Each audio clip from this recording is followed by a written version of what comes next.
Hello everyone, welcome to part 2 of this replay between iNvaSOr and Wind. I'm trying to hold back my voice just a little bit more. I would be normally screaming at the screen as this is a base race in the Protoss fashion. Now iNvaSOr may lose this, or most likely will lose this Nexus over here. He still has one Nexus back over here, and now trying to get more and more warp or gateways. We do see the Stalkers now of iNvaSOr going after the main production buildings here. Wind, oh, seeing this Nexus over here, going to start shooting it down instead. Wind most likely will end up canceling this building at the last moment, but I do not know. It should be refunded enough minerals to build another Nexus somewhere. He does have a decent amount of probes, and this Nexus will get canceled at the last second, down to 555 minerals. Over here, we now see Wind moving out. Probes desperately trying to escape the fray. Will they be able to, as those Stalkers now giving chase over here? iNvaSOr is still mining, now sitting on 500 minerals, and now you can see 675 versus 2050. Wind now going after the Nexus over here, and Wind now being revealed as well. No, putting up another base over here. So now with this base, he may be able to start mining even further. However, both sides have buildings all across the map. iNvaSOr could warp into some additional units, but that is a pretty scary proposition at this stage in the game, as if he warps in any units, he may not have enough minerals to build a building and stay in this game. Wind over here, Robotics Bay, Cybernetics Core, a couple of buildings over here, and now more Stalkers going to make their way up this ramp, and it looks like the probes are going to join in on this fight as well. One Nexus down over here on this low ground. Will they be able to start mining further? That will be absolutely critical. One observer here catching sight of the Xel'Naga watchtower, and does not see these probes. These probes will be able to start mining out of this position and being able to get some more and more minerals. Back over here, we do see iNvaSOr powering some Stalkers and some Immortals. That Immortal probably going to be a waste, as there is now Stalkers on this low ground. That Immortal will not be able to escape there. Stalkers now blinking away and just completely ignoring that ledge. And the Stalker is now taking down this Robo Bay over here. A pylon needs to be thrown down. No, iNvaSOr out of minerals completely. Needs to start mining desperately. Over here only has 3 Stalkers now taking down Wind over here. The buildings, not very many buildings. There's just a large collection of buildings here.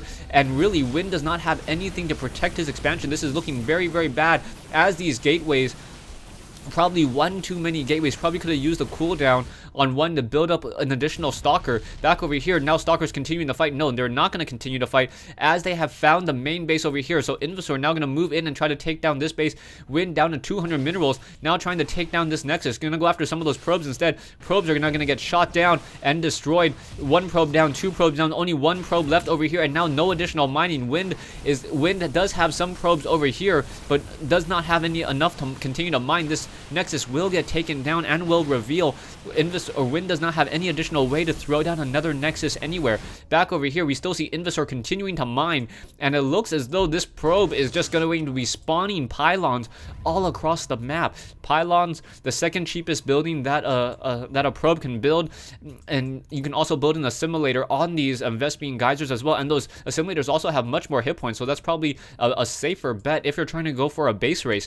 Back over here, we now see Stalkers moving out, and they're going to be trying to take down these buildings over here. There are a lot of buildings here, but there is one probe here, and that probe does have enough to throw down some assimilators. 225 will be able to throw down 3 assimilators, and that is a decent amount of health that he has to go through. This Nexus will get taken down by Wind. iNvaSOr going to lose this Nexus, and that is absolutely critical and key. Back over here, we still have 1 probe. Taking a look at the unit combination, we still have 7 probes for iNvaSOr, as these probes now getting taken down, and this Nexus will get shot down. However, another Nexus being placed over here. So a pure base race, there is a collection of probes over here, and they were almost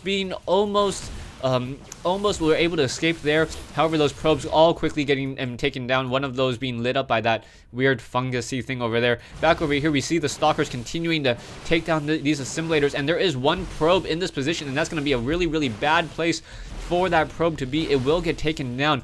Building wise, I see 1 assimilator here and 150 minerals, so enough to get more assimilators, and that is it. This 1 probe will get shot down. No, will he get shot down? Yeah, it gets shot down, and now we'll lose this assimilator. Back over here, another Nexus taken down, and wow, both sides. iNvaSOr has 1, 2, 3, 4 buildings left, and a Nexus over here to continue to mine. We do see some Zealots now moving out, and this is absolutely critical that this Nexus is up here. The fact that that Nexus is there just makes it much more difficult for him to find the rest of these pylons, as these pylons are hidden all across the map. We do see one observer, and that observer may be able to give sight up onto that high ground for this one assimilator and then blink and try to circumvent this army. Another assimilator now being thrown down by Wind. This probe trying to run away, now canceling that building over there and throwing down another pylon. So iNvaSOr now out of minerals to throw down any additional nexuses as these stalkers now make their way over here towards this one assimilator. There's still one assimilator over here by Wind, and I believe, yes, Wind still has another 75 minerals for another assimilator. Perhaps they should just do some sort of standoff, as I think that if iNvaSOr does not have any additional minerals, the army is larger for Wind, so Wind could essentially just stand guard on one assimilator. Assimilators have 900 hit points and be able to take it down. iNvaSOr now losing this pylon over here, and now may lose another pylon over here, another assimilator over here, but the stalkers are now making their way with that blink, able to take down this assimilator. Perhaps should start doing that move and attack in order to be able to get over here even more quickly as he is being revealed. Stalkers and zealots now over here. There is still a couple pylons. iNvaSOr having a pylon here and a pylon here. There is another pylon being thrown down here as this probe barely able to escape there. He could probably throw down some more assimilators, but this is the last assimilator of Wind. And Wind going to lose this assimilator and is going to be forced to say GG or just drop, as all of his buildings will be destroyed.